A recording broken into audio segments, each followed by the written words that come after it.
गोटे शासन चली से कहते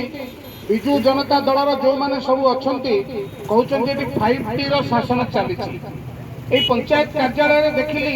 5T गोटे स्टिकर लगी पंचायत कार्यालय स्टाफ ना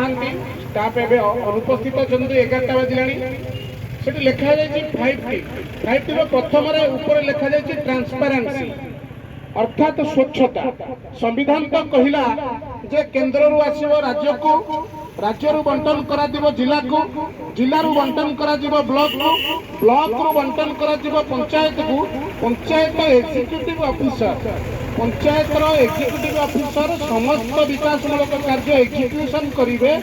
प्रति गाँव रे प्रति वार्ड मानकर वार्ड मेंबर मानकर सहयोग रे। बंधुगण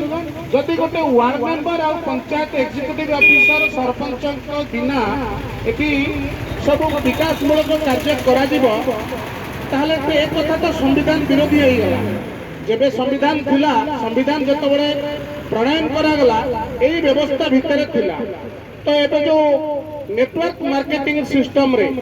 जेंती विभिन्न कंपनी माने आसी सीधा सड़क डायरेक्ट मार्केटिंग करूचंती ये तो 5T का सेया है जतबे आमे पचारुचु सर्वसाधारण एक कथा कौन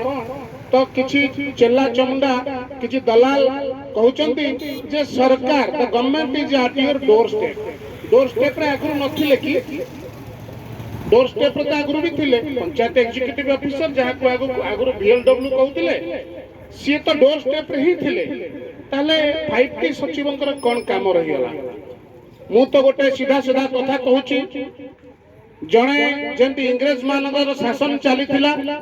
एबे जड़े तामिलियन रो शासन चली ओडिशा रे सेतबळे इंग्रेज माने किछि राजा राजुड़ा को निज अधीन को नहीं थिले एवं किछि दलाल मान को किछि देय प्रदान करी ओडी आम भारत को शासन करुथिले। ओडिशा रे मध्य आम राज्य पराधीन अछि आमर मुख्यमंत्री की बंधा रखी रहिछंती एवं विधायक सांसद मान को मध्य से बंधा रखी सीधा सीधा तळु को ले ए काम करबा पछरे रहस्य कोन एवं ओडिशा एक षडयंत्र रो शिकार हे जाईची बेली मोर अनुमान करुची एवं दृढ़ोक्ति प्रकाश करुची। बंधुगण ए कथा जदि टेक्नोलॉजी ट्रांसपेरेंसी बात गोटे टेक्नोलॉजी तांकर लिखा जाइए एबे देखुथिली 2014 मसिया पूर्व को टेक्नोलॉजी ओडिशा रे काम करनथिला आज्ञा प्रधानमंत्री नरेंद्र मोदी हेबा पर ठारू तमर 5T आ विभिन्न प्रहसन चलीची तेणु ट्रांसपेरेंसी टेक्नोलॉजी टीम वर्क किछि भी टीम वर्क कोन हैला आपण तो निर्वाचित प्रतिनिधि मान को गुरुत्व देले नहीं प्रजातंत्र को गुरुत्व देले नहीं आज्ञा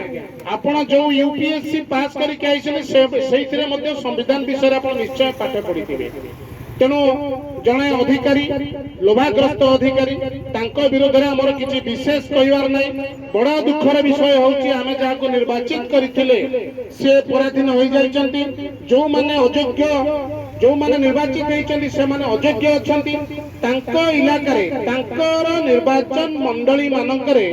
जड़े सचिव आसीबो सी टेंट बांधिबे या थारो दुखर विषय किछि नाही। तेणु आमको निजको लाज लागुची सर्वसाधारण हिसाब रे आमे जदि महिला सशक्तिकरण अभियान कथा कहबा सेठी मध्ये सही प्रकार दुर्नीति चलीची आम घर महिला मानकु जो माने सम्मान स्वाभिमान ताकू अलंकार बेली भाबी थांती से मानकु राजरास्ता रे से मानानी नचैले मुंडर ओढना करिले। तो ए कथा आ महिला मानक विषय किछि कहबा पूर्वरु निजको खराब लागुची जे आम जातिर महिला मानकु जने तामिलियन राजरास्ता रानी नचौची। तेणु आउ किछि विशेष कहबार नहीं एति कोई मोर बाणी को विराम दउची। वंदे मातरम। भारत माता की जय।